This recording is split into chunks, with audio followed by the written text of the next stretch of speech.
I'm going to guess you probably want to make a little bit more money this year. After all, that's what you're in business to do, and that's why you pour your blood, sweat, and tears in your business every single day. I know you're willing to put in the work, but are you putting in the work on the right things that are going to improve your bottom line and get you that more money? Because as we all know, you can work really, really, really hard and have just a little bit left over to show, or you can work really, really hard and smart at the same time and have a lot left over at the end.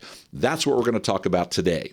So I want to introduce you to two shop owners that have identical goals, identical shops, and show you two different ways to go about increasing that bottom line income. Okay, so we have with us today shop owner A and shop owner B. Now, both shops last year did $700,000 in sales. They also, after all the bills were paid, had $84,000 left over as net profit, okay, which works out to a 12% net profit. Could be better, but 12% is not too bad, okay? Now, as I said, they have identical goals. This year, they have the goal of making $100,000 net profit with the business. This does not include their salary. We're talking actual business profits. So let's talk about shop owner A. Now, shop owner A is the typical shop owner. When I ask a shop owner how they're going to make more money, they typically go to this answer, which is to add more sales. I mean, it makes perfect sense. You raise the top line number, the bottom line number should follow along. But it's not a 1-for-1 ratio, okay? So we need to figure out how many more sales that the shop needs to do in order to make that $16,000 in extra profit. And thanks to this handy dandy little calculator, I did the calculations in advance and figured out it was $135,000 in additional sales. That's a lot of sales, but when we look at it, $135,000 sales, if we have a 12% net profit, there's your $16,000 in additional profit, okay? It is doable. Now, how do we do it? How many more cars are we going to need? Well, let's just say the average ticket of this shop is a healthy $600. If it's $600, if we divide that into the $135,000 in total sales, it works out to 225 additional cars that are needed in the shop over the year, which, if you take it down to a weekly basis, is 4.3 cars per week. Now, I don't know about you, but that sounds like an awful lot of work. When you think about it, you may have to hire more technicians. You're going to have to certainly do a lot more advertising, and there's a lot more involved at getting an additional 225 more cars into the shop over the year.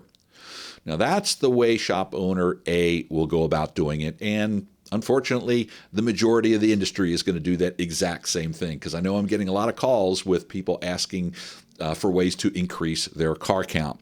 But let me give you what I believe the smarter way to go about doing this and getting to that additional $16,000. Okay, shop owner B is going to take a different approach, and instead of increasing sales, he's going to go ahead and increase his profits. Now, remember, we're at a 12% net profit.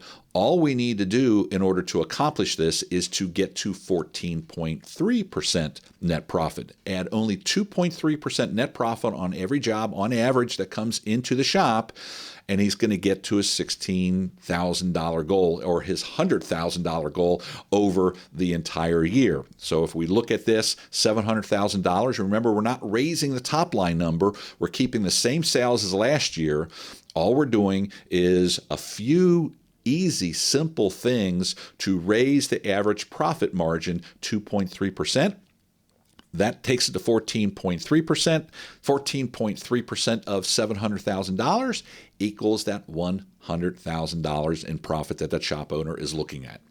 I don't know about you, but it seems a whole lot easier to make that $100,000 in total by simply improving the profit margins. And there's several ways you can do that and make that adjustment over the next couple weeks. And throughout the entire year, you'll notice a lot more profits in your bottom line. It's all about working smarter, not harder. And now, I'm not saying kick back like this guy is right now. I'm talking about working hard, but working hard on the things that are really going to make a big impact on your bottom line.